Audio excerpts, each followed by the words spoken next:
And we are live. You already know who it is. My name is Mike Kyle, aka the Fantasy Vulture. I have over a decade worth of fantasy football experience and have continuously competed for fantasy championships over the course of the past 6 seasons. Let's make it 7 in 2020. But enough of me. I'm here for you on today's episode of the FV Show. We are continuing our Week 10 game recaps, breaking down every single Week 10 matchups, all through the lens of fantasy football. Up next, the Seattle Seahawks taking on the Los Angeles Rams. So if you're excited for this game recap, be sure to hit that like button down below like an open receiver downfield. Also, smash that subscribe button like a power running back up the middle so you never miss a video from me. And last but not least, you can follow me on all social media platforms at FF Vulture. I'd love to answer all of your fantasy football related questions over there. But let's dive right in between the Seahawks and the Rams, shall we?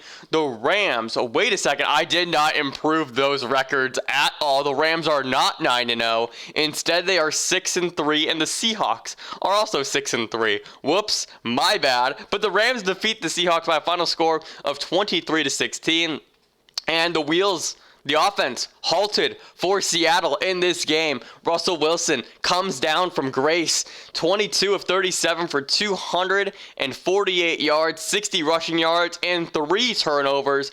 Alex Collins is the featured running back for Seattle this week. 11 carries, 43 yards, and a touchdown. Tyler Lockett, 9 targets, 5 receptions for 66 yards. And DK Metcalf was shadowed by my man Jalen Ramsey all game. 4 targets, 2 receptions for 28 yards. Metcalf went the entire first half without a target. Jalen Ramsey was in a lockdown mode for sure. On the other side with the Rams, Jared Goff, 27 of 37 for 302 yards and a fumble. Malcolm Brown was the lead running back for this team in terms of fantasy production. 6 carries, 2 receptions for 51 total yards, and 2 touchdowns. Darrell Henderson also got into the end zone with 7 carries and 28 yards.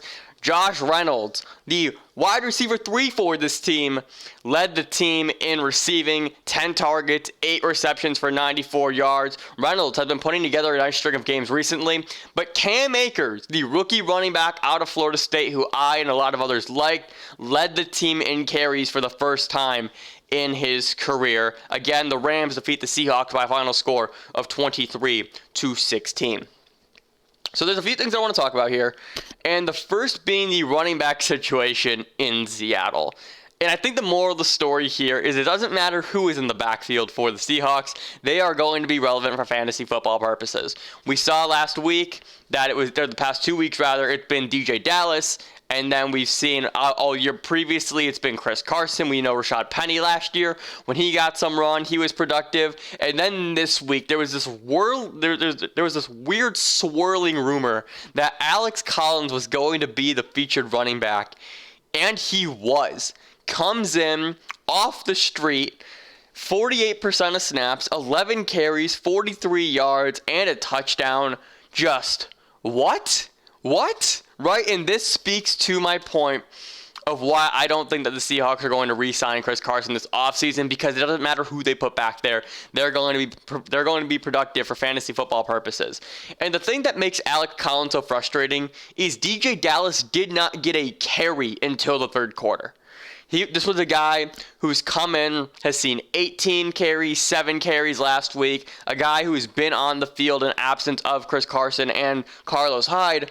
And for whatever reason, DeeJay Dallas is playing 32% of snaps, gets 3 targets out of the backfield, and really just was not part of this game plan whatsoever. I did think that was a bit bizarre, to be honest. I was pretty stunned by it, all things considered. Even with that Alex Collins rumor swirling, I definitely still thought DeeJay Dallas would be involved in some level, and he just was not. Again, Metcalf just shadowed by Jalen Ramsey. Ramsey, again, back to his elite corner status. And this was something that was in the realm of possibilities, but I don't think it was anything we really truly considered. So to see this game from DK Metcalf is something that isn't surprising in hindsight, but when you're watching it and he's just not getting open, he's not being thrown to, what is going on, just really speaks to the level of the defense that the Rams played at yesterday. And it was a team effort. They had multiple sacks. They picked off Russ multiple times, twice to be exact. They forced another fumble from Russ, and it was just one of those things where the way that this Rams defense played, it was really impressive, right? This has been an offense in Seattle that has steamrolled everybody in their path, and the Rams just would not let them do it to them. So this was a real testament to how great the Rams defense actually is. But speaking of the Rams and talking about their the offensive side of the ball for them, this game speaks to why I hate Jared Goff as a fantasy football quarterback. And I take blame for this as well. I said Jared Goff is a great start this week. But even as I said it, there was a thought in the back of my head that says, well, what if he's not?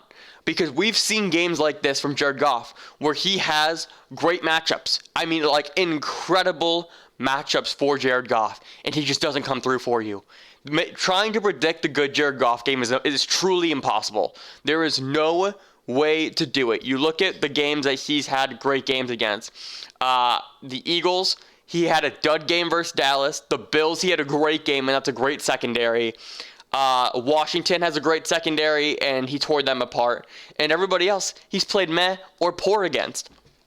So when can you start Jared Goff? The answer is never. The answer is never, because you don't know what you're going to get. The range of outcomes for Jared Goff are so wide. It's anywhere between 10 points and 25, and that's a crazy variance that you can get. And that's what you got this week. I mean, even my scoring is a bit inflating, and it's showing 12.5 fantasy points for him.